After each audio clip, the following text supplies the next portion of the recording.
কৃষ্ণা। জন্মাষ্টমীর পর দিন হচ্ছে নন্দ উৎসব, মানে আনন্দ উৎসব।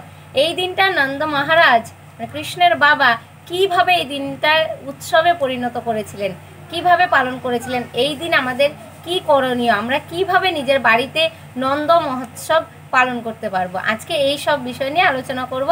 সবাই সাথে থেকো।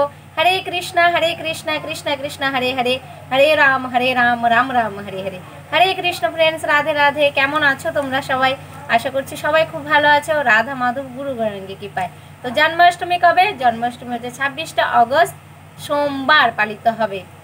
তো জন্মাষ্টমীর পর দিন আমাদের কিভাবে পালন করতে হবে? জন্মাষ্টমীর দিন তো বেশিরভাগই সবাই নির্জলা করবে, দিন রাত্রি 12টার পর কেউ অনুকল্প প্রসাদ পাবে, কেউ চরণামৃত পেয়ে শুয়ে পড়বে। তো পর দিন হচ্ছে নন্দ মহোৎসব, যেটা করেছিলেন নন্দ মহারাজ কৃষ্ণের। তো জন্মাষ্টমীর পর দিন নন্দ মহারাজ কিভাবে পালন করেছিলেন এই আনন্দের উৎসব, সেটা তো আমরা পাঠ করবই লীলা পুরুষোত্তম শ্রীকৃষ্ণ গ্রন্থ থেকে।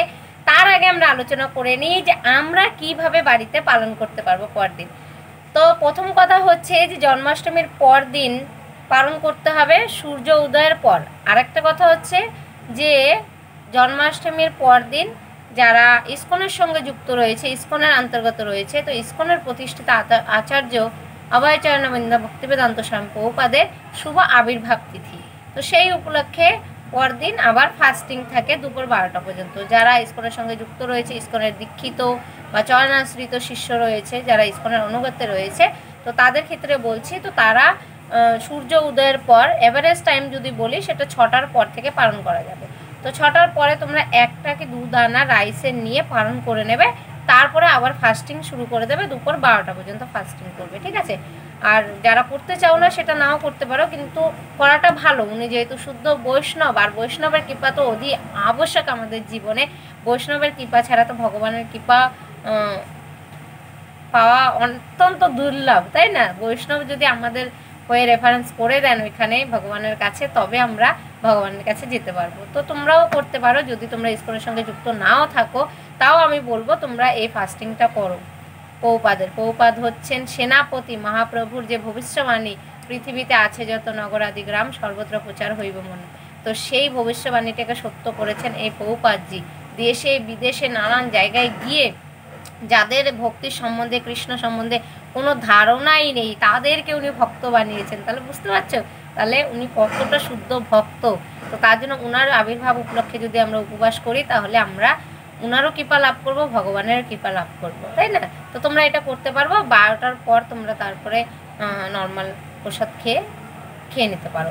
তো তোমরা যদি নিকটবর্তী যে কোনো ইসকন মন্দিরেও যেতে পারো, ইসকন মন্দিরে যদি যাও তোমরা পরদিন নন্দোৎসব 10টার দিকে পৌঁছে যাবে, 10টা থেকে 11টার মধ্যে। তারপরে অভিষেক হবে, প্রভুপাদজির অভিষেক দর্শন করে আর মহাপ্রসাদের ব্যবস্থা থাকে। তো নন্দ উৎসব, এটা তো প্রভুপাদের আবির্ভাব তিথির কথা বললাম, যে যারা করতে চাও করতে পারো। নন্দ উৎসব মেনলি হচ্ছে যে ভগবানকে বিভিন্ন রকমের আইটেম রান্না করে ভোগ নিবেদন করা। সেটা 56 ভোগ হতে পারে, 1000 ভোগ হতে পারে, 10 ভোগ, 20 ভোগ, যার যেমন সামর্থ্য। ইসকন মন্দিরে তোমরা যদি মায়াপুরে এসে থাকো, অবশ্যই আমি তো বলবো তোমরা আসো নন্দ উৎসবের দিন, জন্মাষ্টমীর পর দিন 10টা 11টার দিকে যদি চলে আসো। এত সুন্দর অনুষ্ঠান হয়, মহাযজ্ঞ হয়, আর ভোগ যে কত রকমের লাগানো হয় কি বলবো। আর হাজার হাজার আইটেম, একটা শাক দিয়ে কত রকমের আইটেম, একটা রাইস দিয়ে কত রকমের আইটেম, শুধু পনির দিয়ে কত রকমের আইটেম, আর তো পিঠে পুলি পায়েসান্ন ওইগুলো রয়েছেই, নানা রকমের মিষ্টি সব ভক্তরা বাড়ি থেকে রান্না করে করে নিয়ে আসে। আর মায়াপুরে তো মায়াপুর কমিউনিটির বেশিরভাগই সব ভক্তরাই রয়েছে। তো একটা ভক্ত এক একটা ফ্যামিলি থেকে এক একটা আইটেম আনলে কত আইটেম হয়ে যায় বলো তো। তো প্রচুর আইটেম দিয়ে ভোগ লাগানো হয়। তো তারপর লাস্টে এটাই তো আনন্দ উৎসব, নন্দ মহারাজও এইভাবেই করেছিলেন। তো তোমরা যদি নিকটবর্তী ইসকন মন্দিরে না যেতে পারো, তাহলে নিজের বাড়িতেই করতে পারো। জন্মাষ্টমী তো তোমরা পালন করছোই, তো পর দিন তোমরা পালন করে নেবে সূর্য উদয়ের পর। তারপর তোমরা নন্দ উৎসব পালন করবে। নন্দ উৎসব তোমরা বিভিন্ন রকমের আইটেম রান্না করবে ভগবানের জন্য, তারপরে ভোগ নিবেদন করবে।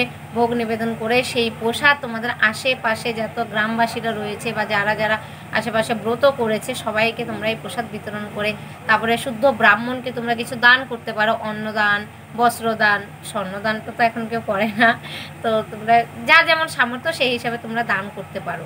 দান করলে কি হয়, আমাদের যে জাগতিক জড়জাগতিক সম্পদ রয়েছে সেগুলো শুদ্ধ হয়ে যায়। তো তোমরা এটাও করতে পারো, শুদ্ধ বৈষ্ণব 1 জন কি 2 জন সেইভাবে তোমরা বৈষ্ণব সেবা দিতে পারো। আর ওই মেনলি আনন্দের উৎসব তো এটা, তো ঘরটাকে সুন্দর করে সাজাবে বেলুন টেলুন দিয়ে, যেহেতু ভগবান শ্রীকৃষ্ণ এসেছেন আমাদের বাড়িতে, তো একটা অবশ্যই আনন্দ উৎসব।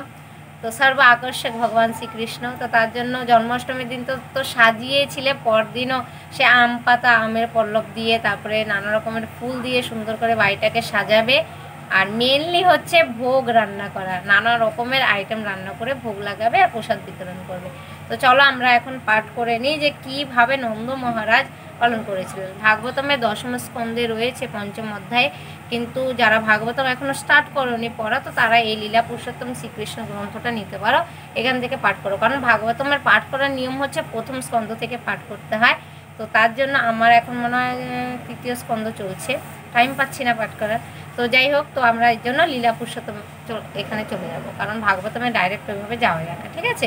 তো লীলা পুরুষোত্তম শ্রীকৃষ্ণের 5ম অধ্যায়ে রয়েছে উল্লেখ যে কীভাবে নন্দ মহারাজ পালন করেছিলেন নন্দ উৎসব। তো সেটা আমরা পাঠ করি, আমি পাঠ করছি, তোমরা শ্রবণ করো, আর তোমরাও পাঠ করতে পারো, তোমাদের কাছে যদি এই গ্রন্থটা থাকে বের করে নাও। অনেকটাই বড়, তো একটু তাড়াতাড়ি পাঠ করছি, ঠিক আছে। তো তোমরা মন দিয়ে শ্রবণ করো, তো একটু হলেও চেষ্টা করবো আমরা ওইভাবে পালন করার, কেমন। 5ম অধ্যায়ে নন্দ বসুদেব সাক্ষাৎকার, লীলা পুরুষোত্তম শ্রীকৃষ্ণের। যদিও শ্রীকৃষ্ণ ছিলেন দেবকী এবং বসুদেবের পুত্র, কংসের অত্যাচারের ফলে বসুদেব শ্রীকৃষ্ণের জন্ম উৎসবের আনন্দ উপভোগ করতে পারেননি, কিন্তু শ্রীকৃষ্ণের পালক পিতা নন্দ মহারাজ অত্যন্ত আনন্দের সঙ্গে শ্রীকৃষ্ণের জন্ম উৎসব পালন করেছিলেন। পরের দিন ঘোষণা করা হয়েছিল যে যশোদার একটি পুত্র সন্তান হয়েছে। বৈদিক প্রথা অনুসারে নন্দ মহারাজ জন্ম উৎসব পালন করার জন্য জ্যোতিষী এবং ব্রাহ্মণদের নিমন্ত্রণ করলেন। শিশুর জন্মের পর জ্যোতিষীরা তার জন্মলগ্নের গণনা করে কোষ্ঠী তৈরি করলেন। শিশুর জন্মের পরে আরেকটি অনুষ্ঠান পালন করা হয়। পরিবারের সকলে স্নান করে পবিত্র হয়ে নানা অলঙ্কার এবং মালায় ভূষিত হয়ে জ্যোতিষীর কাছ থেকে শিশুটির ভবিষ্যৎ সম্বন্ধে অবগত হন। নন্দ মহারাজ সহ পরিবারের সমস্ত সদস্যরা সুন্দর বসনভূষণে সজ্জিত হয়ে শিশুটির সামনে বসলেন। সমস্ত বৈদিক ব্রাহ্মণেরা নানা রকম মঙ্গলসূচক মন্ত্র উচ্চারণ করতে লাগলেন এবং জ্যোতিষ আচার্যরা শিশুটির জাতকর্ম সংস্কার সম্পন্ন করলেন। এই অনুষ্ঠানে স্বর্গের সমস্ত দেবতা সহ পিতৃপুরুষেরাও পূজিত হন। নন্দ মহারাজ প্রসন্নতা সহকারে ব্রাহ্মণদের 2 লক্ষ গাভী দান করলেন এবং সেই সমস্ত গাভীগুলি সুন্দর বস্ত্র এবং অলঙ্কারে ভূষিত ছিল। তিনি কেবল গাভী দান করলেন না, স্বর্ণখচিত বস্ত্র, অলঙ্কার এবং পর্বত প্রমাণ শস্যও দান করলেন। এই জড়জগতে আমরা নানাভাবে ধন সম্পদ সংগ্রহ করি, কিন্তু সব সময় সেই ধন সম্পদ সৎভাবে বা কলুষমুক্তভাবে অর্জন করা হয় না, বা অর্থ উপার্জন করতে গেলে নানাভাবে নানা রকম পাপ হয়ে যায়। তাই বৈদিক প্রথা অনুসারে সেই সম্পদের পবিত্রকরণ করা হয় ব্রাহ্মণদের গাভী এবং সোনা দান করার মাধ্যমে। ব্রাহ্মণদের শস্য দান করার মাধ্যমে নবজাত শিশুটির পবিত্রকরণ হয়। আমাদের বুঝতে হবে যে এই জড়জগতে আমরা সব সময় কলুষিত অবস্থায় রয়েছি, তাই আমাদের আয়ু, আমাদের ধন সম্পদ এবং আমাদের আত্মাকে পবিত্র করতে সচেষ্ট হতে হয়। প্রতিদিন নিয়মিতভাবে স্নান করার মাধ্যমে, শরীরের বাহ্য এবং অভ্যন্তর পরিষ্কার করার মাধ্যমে এবং 10 রকমের সংস্কার পালন করার মাধ্যমে নিজেকে পবিত্র করতে হয়। ধন সম্পদের শুদ্ধিকরণ হয় তপস্যা, পূজা এবং দানের মাধ্যমে। বেদ অধ্যয়ন, আত্ম উপলব্ধি এবং পরমাত্মা চিন্তনের মাধ্যমে আত্মার পবিত্রকরণ হয়।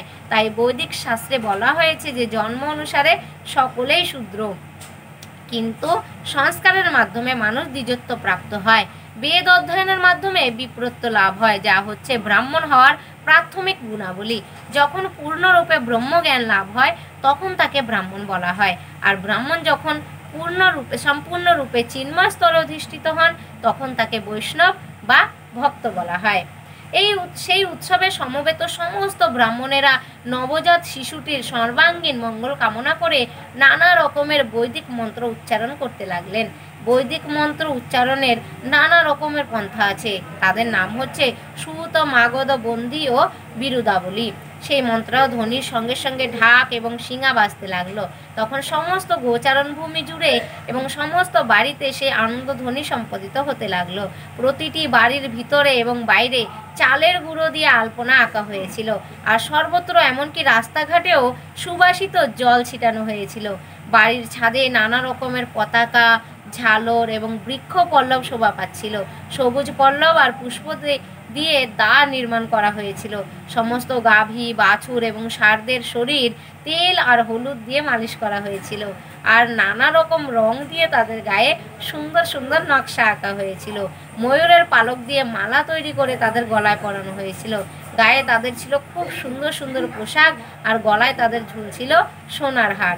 সমস্ত গোপেরা যখন শুনলেন যে নন্দ মহারাজ তার সন্তানের জন্ম উৎসব পালন করছেন, তখন তারা আনন্দে উৎফুল্ল হয়ে উঠলেন। তারা অত্যন্ত মূল্যবান বস্ত্র ও অলঙ্কারে ভূষিত হলেন এবং মাথায় খুব সুন্দর বড় পাগড়ি বাঁধলেন। এইভাবে ভূষিত হয়ে তারা নানা রকম উপহার নিয়ে নন্দ মহারাজের গৃহে গিয়ে উপস্থিত হলেন। গোপীরা যখন শুনলেন যে যশোদার একটি পুত্র সন্তান হয়েছে, তখন তারাও আনন্দে উৎফুল্ল হয়ে উঠলেন এবং অতি মূল্যবান বেশভূষা ও অলঙ্কারে ভূষিত হয়ে অপূর্ব সুন্দরভাবে অঙ্গরাগ করে নন্দ মহারাজের আলোয় গিয়ে উপস্থিত হলেন। পদ্মের রেণু যেমন পদ্মের অপূর্ব সৌন্দর্য প্রদর্শন করে, ঠিক তেমনি গোপিকাদের পদ্মের মতো সুন্দর মুখমণ্ডল কুমকুমের রেণু দিয়ে ভূষিত হয়েছিল। এই অপূর্ব সুন্দরী গোপিকারা তাদের উপহার নিয়ে অতি শীঘ্র নন্দ মহারাজের গৃহ অভিমুখে যাত্রা করলেন।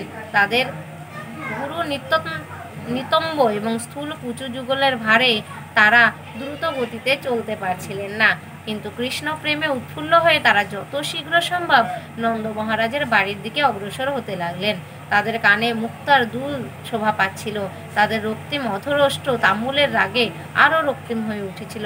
তাদের ভ্রমর কৃষ্ণ চোখ ছিল কাজলের কালো রেখায় রঞ্জিত, আর তাদের হাতে নানা রকমের চুলি বালা শোভা পাচ্ছিল। যখন তারা তড়িৎ গতিতে পাথরের রাস্তার উপরে দিয়ে যাচ্ছিলেন, তখন তাদের অঙ্গের ফুলমালা থেকে ফুলঝুরি ঝরে পড়ছিল এবং মনে হচ্ছিল যেন স্বর্গ থেকে পুষ্পবৃষ্টি হচ্ছে।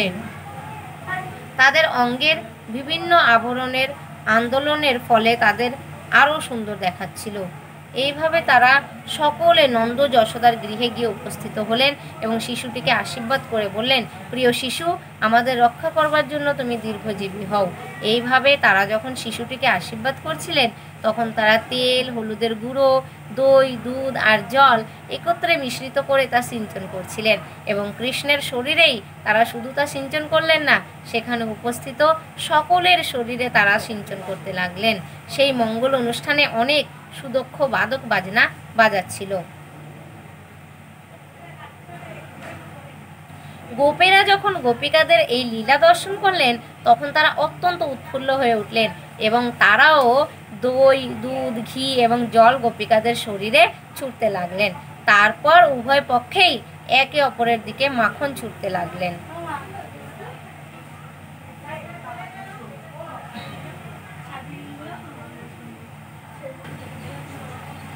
এই উপলক্ষে এখানে আমরা দেখতে পাই যে কেবল গো পালন করে বৃন্দাবনবাসীরা কত স্মৃতিশালী ছিলেন। সমস্ত গোপেরা ছিলেন বৈশ্য এবং তাদের বৃত্তি ছিল কৃষি এবং গোরক্ষা। তাদের বেশভূষা, অলঙ্কার এবং আচরণ থেকে বোঝা যায় যে যদিও তারা একটা ছোট্ট গ্রামে ছিলেন, কিন্তু তবুও জড়জাগতিক মাপকাঠিতেও তাদের জীবনযাত্রার মান কত উন্নত ছিল। তারা অত্যন্ত ঐশ্বর্যশালী ছিলেন। তাদের কাছে এত দুধ, দই ছিল যে তারা একে অপরের গায়ে অপর্যাপ্ত মাত্রায় দই মাখন ছোড়াছড়ি করছিলেন। এইভাবে শ্রীকৃষ্ণের পালক পিতা নন্দ মহারাজ সেখানে সমবেত সকলেরই মনোবাঞ্ছা পূর্ণ করতে লাগলেন। তিনি তাদের সাদরে অভ্যর্থনা করে কামনা অনুসারে তাদের মনোবাঞ্ছা পূর্ণ করতে লাগলেন।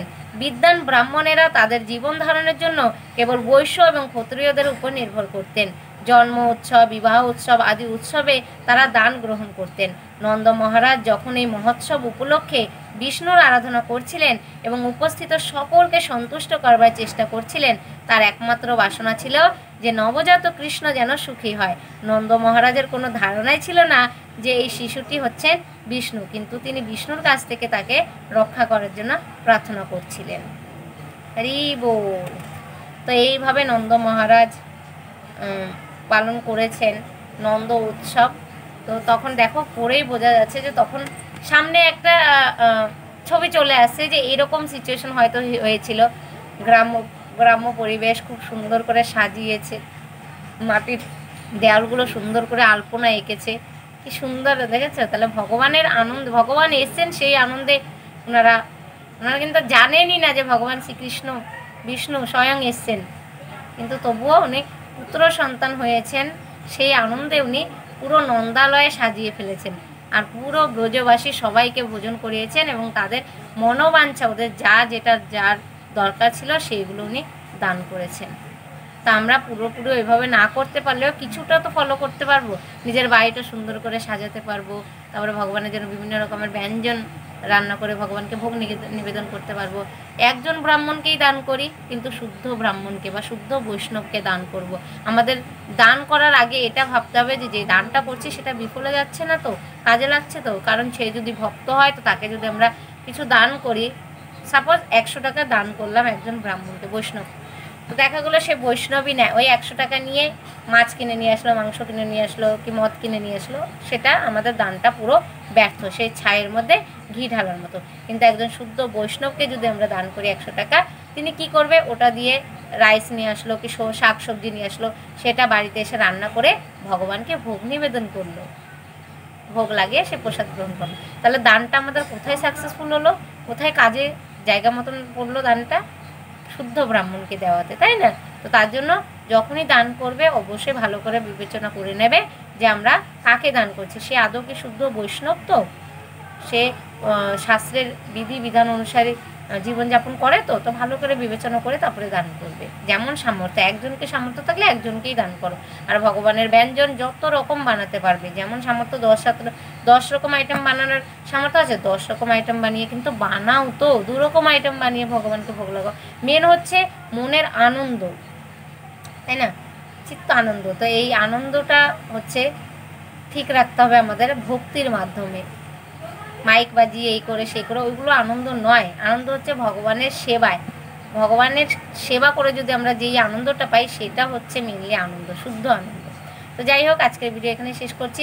তোমরা সবাই নন্দ মহোৎসব অবশ্যই পালন করবে, আর মায়াপুরে যদি আসতে পারো অবশ্যই চলে আসবে। মায়াপুরে খুব সুন্দর অনুষ্ঠান হয়, আর দুপুরে মহাপ্রসাদের ব্যবস্থা থাকে, মহাপ্রসাদও পেয়ে যাবে এসে, ঠিক আছে? তো অবশ্যই আসতে পারলে আসবে, আর নাহলে বাড়িতে যেভাবে বললাম ওইভাবে তোমরা ছোটোখাটো করে নন্দ মহোৎসব পালন করতে পারো। হরে কৃষ্ণা কৃষ্ণ কৃষ্ণ হরে হরে, হরে রাম রাম রাম হরে হরে। চ্যান্ট হরে কৃষ্ণ মহামন্ত্র অ্যান্ড বি হ্যাপি। সবাই ভালো থাকবে, সুস্থ থাকবে, কৃষ্ণ ভাবনাময় হয়ে থাকবে। তো জন্মাষ্টমীর দিনও তোমরা নির্জলা চেষ্টা করবে, যারা অসুস্থ, শারীরিকভাবে সমর্থ না, তারা জল আর ফল গ্রহণ করতে পারবে। আর মধ্যরাত্রে 12টার সময় অভিষেক করে তারপরে অনুকল্প প্রসাদ পেতে পারো যদি পেতে চাও, ঠিক আছে? যেগুলো একাদশীর দিন আমরা পেতে পারি, আমি আগে ভিডিওতে আলোচনা করেছি, লিঙ্ক দিয়ে দেবো ডিসক্রিপশনে, তোমরা ওইখানে গিয়ে দেখে নিও। হরে কৃষ্ণা।